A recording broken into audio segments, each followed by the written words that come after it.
مختار کائنات سا داتا کوئی نہیں، مختار کائنات سا داتا کوئی نہیں، یعنی رسول پاک کے جیسا کوئی نہیں۔ بن مانگے میرے آقا نے جھولی کو بھر دیا، منگتا جو آیا مانگنے سلطان کر دیا۔ خالی درے رسول سے لوٹا کوئی نہیں، یعنی رسول پاک کے جیسا کوئی نہیں۔ روح الامین سدرہ تلک جا کے تھم گئے، سدرہ سے آگے دیکھیے، روح سدرہ کے آگے دیکھیے شاہ امم گئے۔ پہنچے جہاں نبی وہاں پہنچا کوئی نہیں، یعنی رسول پاک کے جیسا کوئی نہیں۔ اور مرشد برحق حضور تاج الشریعہ فرماتے ہیں، جہاں بانی عطا کر دے بھری جنت ہبا کر دے، نبی مختار کل ہے جسے جو چاہے عطا کر دے، نبی مختار کل ہے جسے جو چاہے عطا کر دے۔ حضرات محترم، اللہ تبارک و تعالیٰ کا احسان عظیم ہے کہ اللہ تبارک و تعالیٰ نے ہمیں اپنے محبوب کی امت میں پیدا فرمایا، اور امت میں پیدا کر کے مسلک اعلیٰ حضرت یعنی اعلیٰ حضرت کا ہم سب کو غلام بنایا ہے۔ وجہ کیا ہے؟ غلامی کا سبب کیا ہے؟ کیونکہ میں پچھلے ہفتہ اعلیٰ حضرت عظیم البرکت کے تعلق سے ذکر چل رہا تھا، ہمیں اعلیٰ حضرت کا غلام بنایا ہے، یہ بہت بڑی خوش قسمتی کی بات ہے۔ وجہ کیا ہے؟ کیونکہ بہت سے لوگ پیدا ہو گئے، فرقوں میں بٹ گئے، کوئی اپنے آپ کو رافضی کہنے والا، کوئی شیعہ کہنے والا، کوئی وہابی کہنے والا، غیر مقلد کہنے والا، کوئی علی کو مانتا ہے تو صحابہ کو نہیں مانتا، کوئی صحابہ کو مانتا ہے تو علی کو نہیں مانتا، کوئی نبی کی عظمت کا انکار کرتا ہے، کوئی نبی کی حاضر و ناظر کا انکار کرتا ہے، کوئی نبی کی ذات کا انکار کرتا ہے۔ مگر اللہ کا شکر ہے کہ ہمیں اس امت میں پیدا کر کے اعلیٰ حضرت کا غلام اس لیے بنایا کہ اعلیٰ حضرت نے ہمیں درس دیا ہے کہ جس کا جو مقام ہے اسی طرح اس کو مانا جائے۔ اللہ تبارک و تعالیٰ کے بعد اگر کسی کا مرتبہ ہے تو میرے سرکار دو عالم صلی اللہ تعالیٰ علیہ وسلم کا ہے۔ کچھ کا یہ عقیدہ ہے کہ یہ اپنے نبی کو خدا کے برابر کہہ دیتے ہیں، لیکن شاعر کہتے ہیں کہ میں مانتا ہوں اے عقل والو میرا محمد خدا نہیں ہے، مگر دلوں میں یہ نقش کر لو کہ وہ خدا سے جدا نہیں ہے، وہ خدا سے جدا نہیں ہے۔ سرکار دو عالم صلی اللہ تعالیٰ علیہ وسلم کے بعد ہم تمام انبیاء پر ایمان رکھتے ہیں، آدم سے لے کر عیسیٰ علیہ نبینا تک علیہ جتنے ہیں تمام انبیاء پر ایمان رکھتے ہیں۔ سرکار دو عالم صلی اللہ تعالیٰ علیہ وسلم کے صحابہ میں سے سب سے افضل، جس کو افضل البشر بعد الانبیاء کہا جاتا ہے، جس کو دنیا صدیق اکبر کہتی، ہم صدیق اکبر کو اعلیٰ سمجھتے ہیں، کیونکہ میرے سرکار دو عالم صلی اللہ علیہ وسلم نے اگر دیا ہے ہمیں غلاموں کو تو ابو بکر دیا ہے۔ رب ارشاد فرماتے ہیں رسول جو تمہیں دے وہ لے لو، اور جس سے منع کرے نا اس سے رک جاؤ، باز آ جاؤ۔ تو سرکار نے ہمیں ابو بکر کو دیا، سب سے پہلے مصلی امامت دیا، ہم نے سمجھ گیا کہ ابو بکر سے افضل کوئی نہیں، مصطفیٰ کے رہتے ہوئے ابو بکر کو مصلی دے دیا، سمجھ میں آ گیا کہ ابو بکر مصطفیٰ کے بعد سب سے افضل البشر ہے، نبیوں کے بعد سب سے افضل البشر ابو بکر ہے۔ پھر میرے سرکار دو عالم صلی اللہ تعالیٰ علیہ وسلم نے دوسرا خلیفہ جس کو دنیا عمر ابن خطاب کہتی ہے، میرے سرکار فرماتے ہیں اگر نبوت کا دروازہ بند نہ ہوا ہوتا تو میرے بعد عمر نبی ہوتا۔ ہم نے سمجھ لیا کہ عمر کا مقام ابو بکر کے بعد اگر کسی کا بڑا ہے تو عمر کا مقام ہے۔ اور قربان جاؤ میرے مصطفیٰ جان رحمت صلی اللہ علیہ وسلم پر، خلفائے راشدین میں سے 4 کا نام آتا ہے، ویسے تو 5ویں کا ذکر نہیں کیا جاتا، جبکہ چند مدت کے لیے خلفائے راشدین میں سے کئی مہینہ حضرت امام حسن، جس کا اسی ہفتے میں آپ کے وصال با کمال کا بھی ہفتہ ہے، سیدنا امام حسن رضی اللہ سرکار کے نور نظر لخت جگر سرکار کے نواسی حضرت امام حسن ہے۔ تو میں عرض کر رہا تو خلفائے راشدین میں سے 4، ان 4 میں سے 2 ہے، ایک کا نام ابو بکر صدیق، دوسرے کا نام عمر بن خطاب ہے، تیسرے کا نام عثمان غنی ہے، چوتھے کا نام مولا علی ہے۔ اور مصطفیٰ کی ذات پر قربان جاؤ کہ ابو بکر وہ ہے، عمر وہ ہے جس نے اپنی بیٹیوں سے مصطفیٰ کا نکاح فرمایا، اور عثمان وہ ہے علی وہ ہے جس کی لڑکیوں سے مصطفیٰ نے نکاح فرمایا، یعنی دو کو سسرالی کا درجہ دیا اور دو کو داماد بنا دیا۔ یہ مصطفیٰ جان رحمت صلی اللہ علیہ وسلم میرے مصطفیٰ نے دیا، ابو بکر کو دیا، عمر کو دیا، عثمان کو دیا، علی کو دیا، اور گویا ایک فرما دیا کہ میں دو کی، جو سسر کا درجہ ہوتا ہے نا وہ باپ کے برابر ہوتا ہے، باپ کی عزت کی جاتی ہے، باپ کی توقیر کی جاتی ہے، اور جو بے داماد ہوتا ہے اس پر شفقت کیا جاتا ہے۔ میرے مصطفیٰ نے دو کو داماد بنا دیا، گویا یہ بتا دیا میں ابو بکر کی عزت بھی کرتا ہوں اور عثمان کی عثمان پر شفقت بھی کیا کرتا ہوں۔ سرکار دے رہے ہیں، دینے والا میرا مصطفیٰ ہے، دینے والے میرے آقا ہے۔ تو سرکار دو عالم صلی اللہ تعالیٰ علیہ وسلم نے ہمیں غلام بنایا، اور سب سے بڑی بات یہ ہے کہ ہم مسلک اعلیٰ حضرت کے جھنڈے سائے تلے جس کو جیسا ماننا ہے اس کو اسی طرح مانتے ہیں۔ ابو بکر صدیق کو سب سے پہلے مانتے ہیں، عمر کو اس کے بعد مانتے ہیں، عثمان کو اس کے بعد مانتے ہیں، مولا علی کو اس کے بعد مانتے ہیں۔ آج کچھ لوگ ہیں کہ عمر کے عداوت میں، عثمان کی عداوت میں نہ جانے کیا کیا بکتے ہیں۔ میں اس کے بکنے کی طرف نہیں جانا چاہتا، سب رب میرے ارشاد فرماتے رسول جو تمہیں دے وہ لے لو، جس سے منع کرے اسے رک جاؤ۔ میرے سرکار دو عالم صلی اللہ تعالی وسلم پر قربان جاؤ۔ سرکار کے اختیارات کتنے ہیں، تبھی تو حضور تاج الشریعہ فرماتے نبی مختار کل ہے جسے جو چاہے عطا کرے، یہ سرکار کے اختیار میں ہے۔ اعلیٰ حضرت فرماتے خالق کل نے آپ کو مالک کل بنا دیا، دونوں جہاں ہے آپ کے قبض و اختیار میں۔ بظاہر ہاتھ خالی ہے، دیکھنے والا دیکھ رہا ہے کہ کچھ نہیں ہے، دیکھنے والا خالی ہاتھ کو دیکھ رہا ہے، لیکن صحابہ کی نظر دیکھ رہی ہے کہ بظاہر ہاتھ خالی کو نہ دیکھو، اگر دیکھنا ہے تو لب مصطفیٰ کو دیکھو، اور لب مصطفیٰ وہ ہے کہ اعلیٰ حضرت فرماتی ہے اجابت کا صحرا عنایت کا جوڑا، دلہن بن کے نکلی دعائے محمد۔ جب سرکار کی زبان ہلتے لگتے ہیں نا، اللہ اس کو قبول فرما لیا کرتا ہے اور اس وقت نازل بھی فرما دیا کرتا ہے۔ اسی لیے لوگوں میرے مصطفیٰ جان رحمت صلی اللہ علیہ وسلم بظاہر خالی ہے، غریبی میں زندگی گزارنے والا، مسجد نبوی کی ٹوٹی پھوٹی چٹائی پر زندگی گزارنے والا، بظاہر کچھ نہیں ہے، مگر جو مالک جنت ہے اسی کا نام مصطفیٰ ہے، جو مالک جنت ہے اسی کا نام مصطفیٰ ہے۔ کل قیامت کا دن ہوگا، کل قیامت کے دن میں میرے سرکار دو عالم صلی اللہ تعالی علیہ وسلم نے غلاموں لے کر جنت میں جائیں گے، رضوان جنت روکیں گے، روکنے کے بعد عرض کریں گے، میرے سرکار فرمائیں گے مالک جنت لاؤ چابی ہمیں دے دو، کہیں گے کہ اللہ نے کسی کو چابی دینے کے لیے منع فرمایا ہے، لیکن یہ بھی فرمایا ہے کہ میرا محبوب آئے تو اسے منع مت کرنا۔ اللہ اللہ، حشر تک ڈالیں گے ہم پیدائش مولا کی دھوم، مثل فارس نجد کے قلعے گراتے جائیں گے، خاک ہو جائیں عدو جل کر مگر ہم تو رضا، دم میں جب تک دم ہے ذکر ان کا سناتے جائیں گے۔ وہ نور ماہ مبارکہ ہمارے رات کے درمیان آ رہا ہے۔ میرے سرکار دو عالم صلی اللہ علیہ وسلم اللہ نے کیا اختیارات عطا کیا ہے، کیا اختیار دیا ہے، کیا پاور دیا ہے۔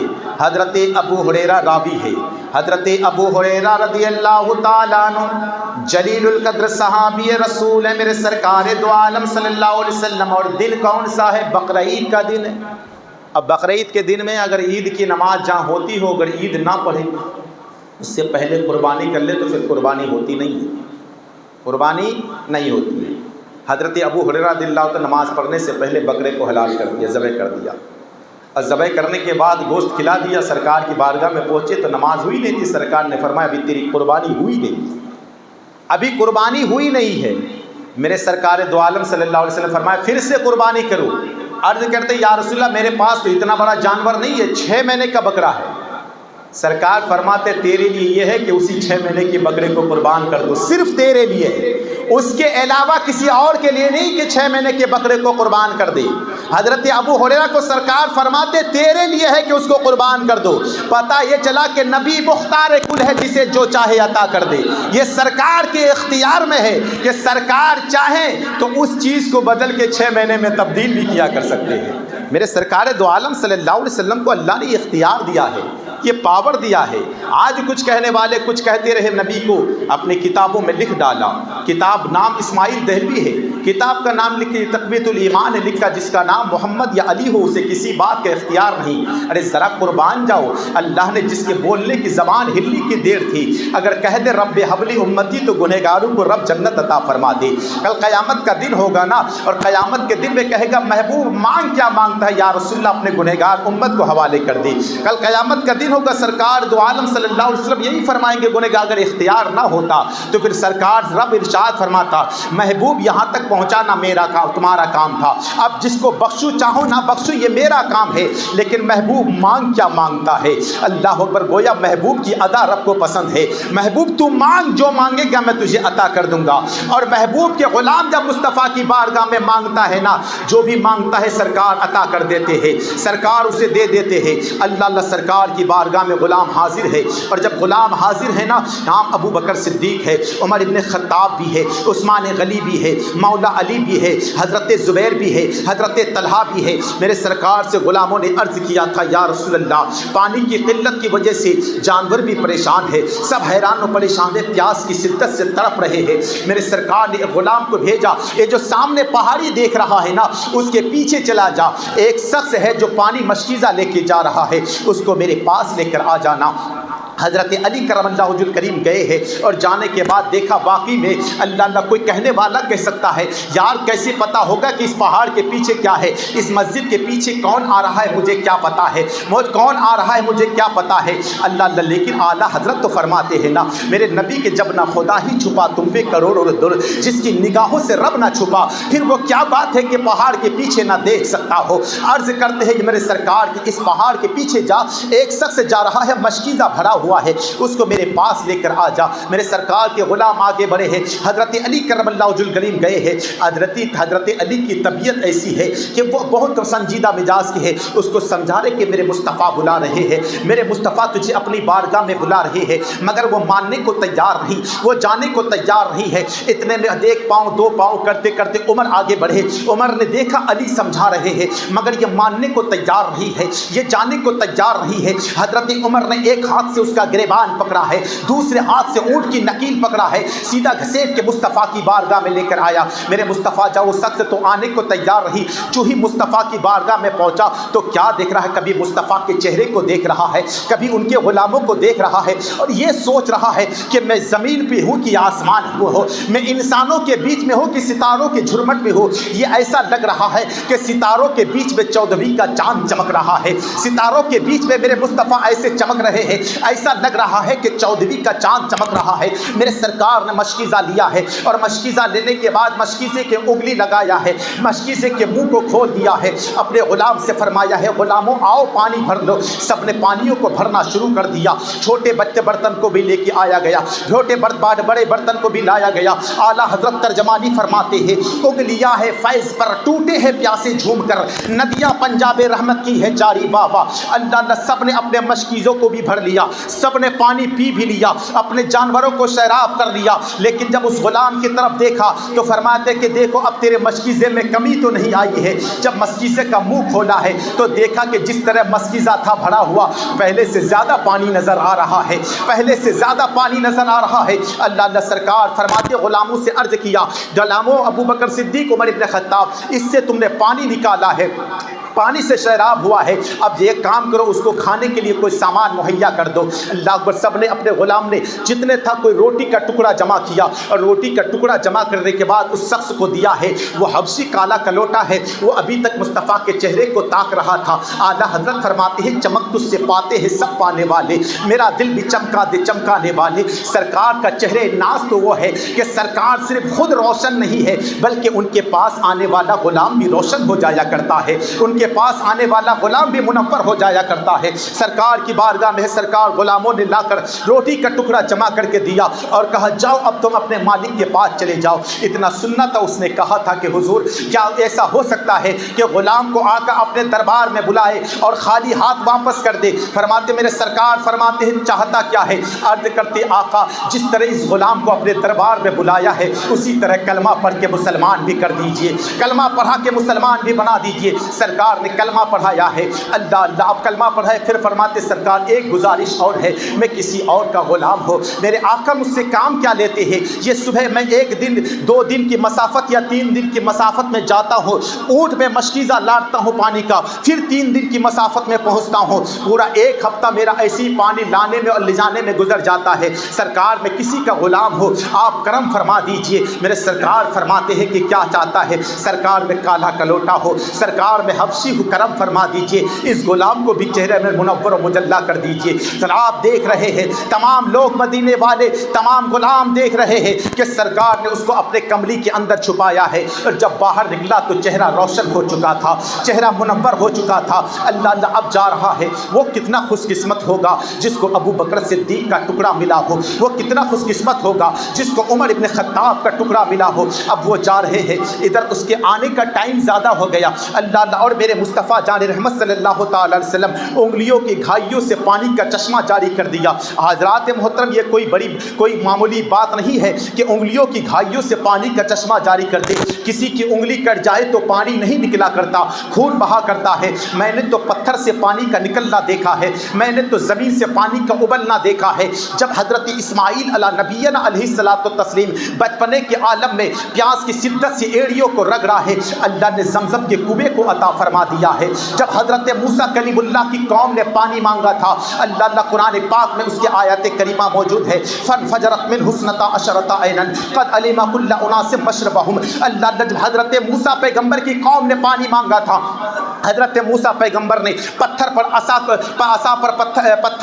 عصا کو مارا تھا تو اس سے 12 چشمے پھوٹ پڑے تھے۔ میں نے پتھر سے پانی کا چشمہ نکلتا دیکھا ہے، زمین سے پانی کا ابلنا دیکھا ہے، تو مجھے کہہ لینے دو جو پانی زمین سے ابال دے اسی کو حضرت اسماعیل ذبیح اللہ کہتے ہیں، جو پتھر سے پانی کا چشمہ ابلوا دے اسی کو موسیٰ کلیم اللہ کہتے ہیں، اور جو فطرت بدل کر انگلیوں کی گھائیوں سے پانی کا چشمہ جاری کر دے اسی کو محمد رسول اللہ کہتے ہیں، اسی کو محمد رسول اللہ کہتے ہیں۔ اور میرے سرکار کے غلاموں قربان جاؤ میرے مصطفیٰ پر۔ اب وہ غلام گھر جا رہا ہے نا، تو اللہ اس کے لوگ ٹائم زیادہ ہو چکا ہے، ابھی تک غلام آیا نہیں، تو کیا دیکھ رہا ہے؟ تمام گاؤں والے باہر نکل پڑے کہ میرے غلام کے آنے کا ٹائم ہو چکا تھا، وقت زیادہ ہو چکا ہے، ابھی تک آیا نہیں۔ اب اس کا جو آقا تھا نا، یہ ڈنڈا لے کے آگے بڑھا، دیکھ رہا اونٹنی تو وہی ہے، اس میں مشکیزہ بھی وہی ہے، مگر جو اونٹنی کے اوپر آدمی ہے نا، کیونکہ یہ وہ نظر نہیں آ رہا ہے، میرا غلام تو کالا کلوٹا تھا، میرا غلام تو حبشی تھا۔ قریب آیا، لوگ ڈنڈا لے کر دوڑے مارنے کے لیے،